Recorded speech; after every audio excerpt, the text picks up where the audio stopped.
지난 대선과 지선에서 선거운동이 금지된 주민자치위원들이 선거운동을 하다가 검찰에 고발됐는데요. 이들의 사법 처리 속도가 사뭇 다릅니다.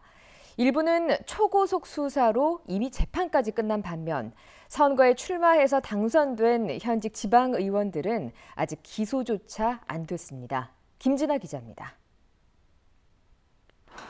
원주시 선거관리위원회가 선거법 위반으로 검찰에 고발한 주민자치위원은 모두 4명입니다. 이 중 1명은 자신의 SNS에 더불어민주당 후보자들의 지지를 호소하는 게시글을 36차례 올려 벌금 150만 원을 선고받았습니다. 재판부는 주민자치위원이 선거운동의 공정성을 훼손하고 유권자에게 부당한 영향을 끼쳤다면서도 단순히 게시글을 공유만 한 점을 참작했다고 설명했습니다.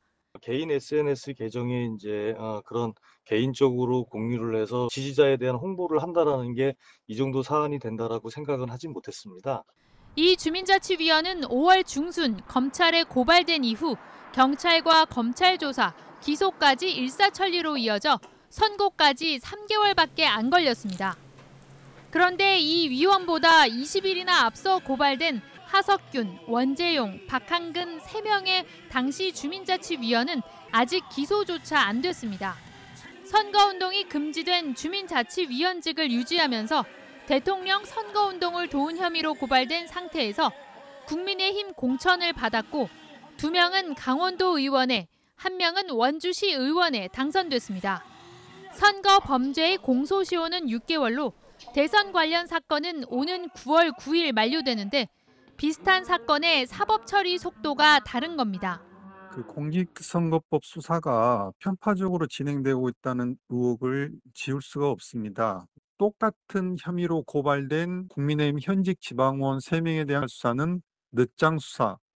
민주당 측에선 늦장 수사 의혹을 제기하고 있지만 당선된 국민의힘 의원 3명은 오히려 위헌 소송을 제기하겠다는 태세입니다. 무보수 명예직 신분인 주민자치위원을 행정의 하부 기관인 통반장이나 신분이 보장되는 방송통신위원처럼 선거운동을 금지시키는 것은 정치적 표현의 자유와 평등권에 대한 부당한 침해입니다.